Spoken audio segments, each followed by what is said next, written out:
इब्रानियों 12:2 और विश्वास के कर्ता और सिद्ध करने वाले यीशु की ओर ताकते रहे, जिसने उस आनंद के लिए जो उसके आगे धरा था, लज्जा की कुछ चिंता न करके क्रूस का दुख सहा और सिंहासन पर परमेश्वर के दाहिने जा बैठा। इस वचन में बताया गया है कि यीशु मसीह ने क्रूस की यातना, अपमान और दर्द को इसलिए सहा क्योंकि उसके सामने एक विशेष आनंद रखी गई थी। वो खुशी क्या थी? हम सबका उद्धार, पापों की क्षमा, मनुष्य और परमेश्वर के बीच मेल मिलाप, कलीसिया यानी हम सब जो उसकी दुल्हन कहलाएंगे। यह आनंद इतना महान था कि क्रूस का दुख उसके सामने छोटा लगने लगा। रोमियो 5:8-11 परमेश्वर हम पर अपने प्रेम की यही बात प्रकट करता है कि जब हम पापी ही थे तो मसीह हमारे लिए मरा। इसका मतलब है कि हम योग्य नहीं थे, हम गुनाहगार थे, फिर भी परमेश्वर ने हमें इतना प्यार किया कि मसीह ने क्रूस पर अपनी जान दी।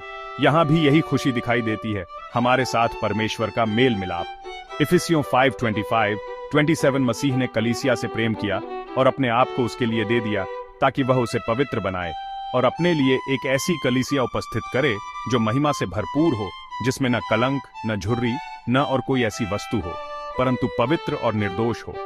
यहाँ कलीसिया को मसीह की दुल्हन कहा गया है, तो उस खुशी का मतलब है अनंत काल तक अपने चुने हुए लोगों के साथ रहना।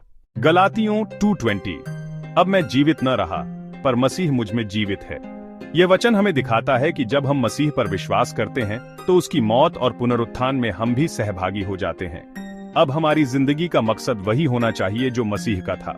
तीतुस 2:13-14 यीशु ने हमारे लिए अपने को बलि चढ़ाया, जिससे वह हमें हर प्रकार की बुराई से मुक्त करे और हमें एक ऐसी प्रजा बनाए जो उसकी अपनी हो और भलाई करने के लिए उत्सुक हो।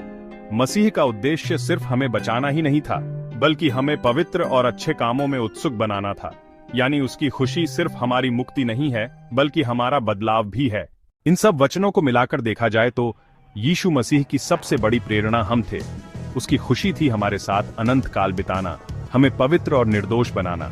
उसने लज्जा और क्रूस का दुख सहा ताकि हम परमेश्वर की संतान कहलाएं। अब उसकी चाहत है कि हम भी उसकी तरह बेरोक पूरी तरह उसके लिए जिएं। यानी जैसे यीशु ने हमें अपनी प्रेरणा बनाया, वैसे ही हमें भी यीशु को अपनी जिंदगी की प्रेरणा बनाना चाहिए। यदि यह संदेश आपके हृदय को छू गया हो तो कृपया इसे साझा करें और ऐसे और आत्मिक वीडियो के लिए हमारे चैनल अराइज एंड शाइन को सब्सक्राइब करें।